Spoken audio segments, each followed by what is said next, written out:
The Choctaw people are a people of faith. We believe we are part of a larger plan, and we trust in the wisdom of the past to guide us in the present. Today, that spirit of community and faith endures. Choctaws also value family. The bonds we form in love and kinship are precious to us.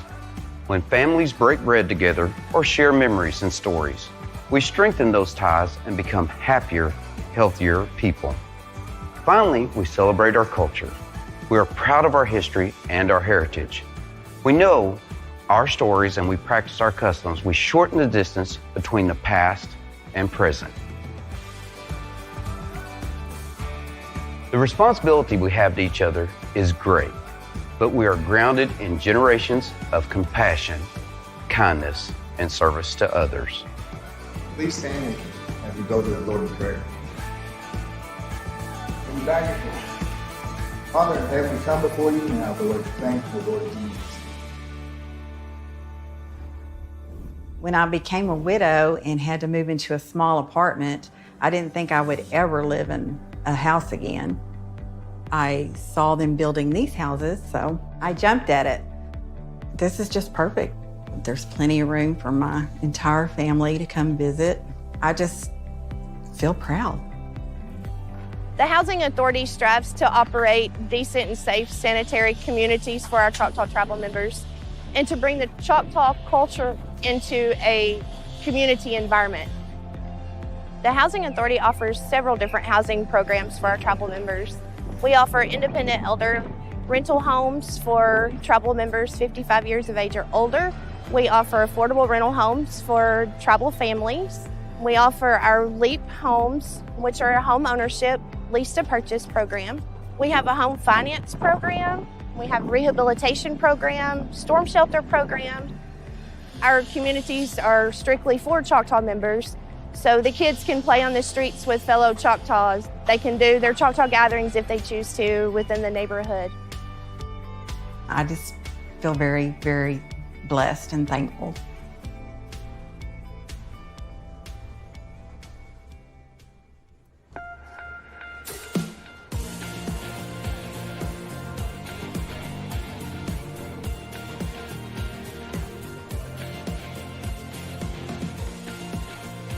How you doing? Good morning. Thank you very much. All right, thank you. Our housing department offers a wide variety of programs and services that can help keep your home safe and comfortable with necessary upgrades and repairs. Or we can help you find the right home loan to fit your needs. This year, we have completed several LEAP homes, bringing our total to over 300 across the reservation. And we have plans to build even more. We also built several new independent elder homes this year, bringing our total to over 200 across the reservation, and we have over 300 affordable rental units. The Choctaw Nation continues to grow every day. We have over 200,000 tribal members worldwide now. Unfortunately, COVID-19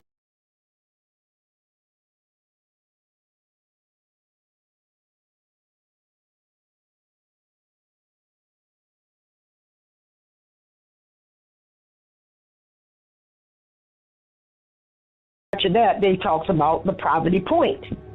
So my question began, if my grandfather was here, I would be asking him, well, are the poverty point people and the Shafunka people the same people? Because you move from an area, your name shouldn't have to change. You don't lose your identity, you don't lose your roots. So I would say that they write history to make it look like the ancient people dropped in from somewhere and they evacuated out to somewhere. Right now they're talking about aliens. Well, they write about people of ancient time like we are aliens.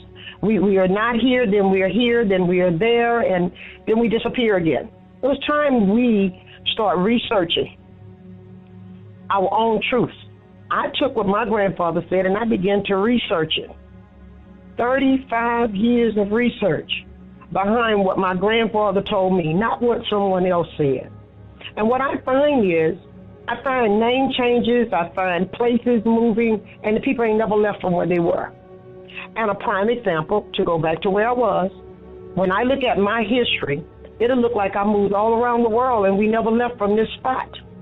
is the person who has the pen has the power. And they have written us out, they have written us in, they have altered our race. And there's a lot of things that play a part while we don't understand and recognize black people as the true indigenous people. One reason we're doing it is because we have watched too much television. My grandmother would not have a television in our house when I was growing up. My mom, I didn't live with my mom, I lived with my grandmother, grandfather, my aunt, and uncle. And there was no TV. And my grandmother would call it a one-eyed devil. She said she didn't want something that could be in her house and talk to her, and she couldn't talk back to it. She didn't want something that was going to show us something that we couldn't tell it nothing back. Well, the one-eyed devil, now I understand, because as a child, I really wanted a television. But we didn't get that. I was raised in an Indian village without electricity, without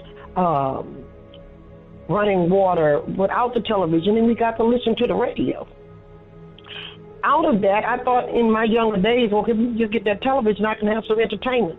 Today, at 55 years old, I'm thanking God that we did not have that television, because not having that television gave me my elders. I grew up where they had people 115 years old, 103 years old, in their right mind, still walking, still talking. And that became my entertainment as a young person, and I learned a lot. And I've taken that in the last 35 years to go out and see. Were my people just telling me stories and having me to believe stuff that never exists? Because when I went to school and I told people I was a Choctaw, they was like, what is a Choctaw? If I told people I was part of the Shefunkta, well, what is the Shefunkta? Well, to say Choctaw and Shefunkta and someone disown you is like saying, I'm from the United States, and somebody say, well, where's the United States? Because that's what the Shefunkta is to us. That's our location, where we live in this region. And for someone to say, what is a Choctaw? Well, that's like saying, who is an African American and who is a Greek and who is a German and who is Irish? So when people are able to take your identity and your land identity away from you, and I see around America now, people are searching to find out where do they belong. But a lot of them leave this land and begin searching in Africa and other places and have not found themselves here. What I hope to do today is drop a few ingredients. I do a talk show, and like I told you, my talk show is Cooking with Chief and Serving Up History. And I tell people that we all have an ingredient in our life. And when we bring it together, we can cook up this wonderful dish, because the ingredients is really what it is. Salt is salt and pepper is pepper. Garlic is garlic and onion is onion. Well, in our life, we need to find out what's facts and go out and get these facts and bring them back. And that's what talk shows are allowing us to do. Bring back the ingredients and begin to talk. And by the time everybody throws their piece of the ingredients together, we end up with this dish. Okay, so the dish that I'm hoping we come out of today on the East Coast is getting people to realize a lot of people that's on the East Coast came from the southern states. Okay, and maybe there was a story that someone told them, but they couldn't find evidence on it because it was hidden. But today, with technology, a lot of this stuff that was hidden is coming out, and it's time we go back and start digging. I hear people call themselves Moors. Well, in my research, because I never knew what a Moor was in my life, never heard it in my village, and as I began to speak and do talk shows and stuff, I heard people coming at me with, well, are you a Moor? Are you a Moor? I'm not a Moor. Moor just means black. I am not the Moor that people talk about that comes from the European country and came here like the Portugal people came here to destroy the black Indians that was already here, or should I say the black indigenous. And, you know, that's a highly controversial thing that I'm talking about, but people who classify themselves as Moors need to realize why did the Spanish bring the Moorish people or the black people or the Portugal people to this area? And as you go back to look, it's self-explanatory within their records. They brought them here with them. They were black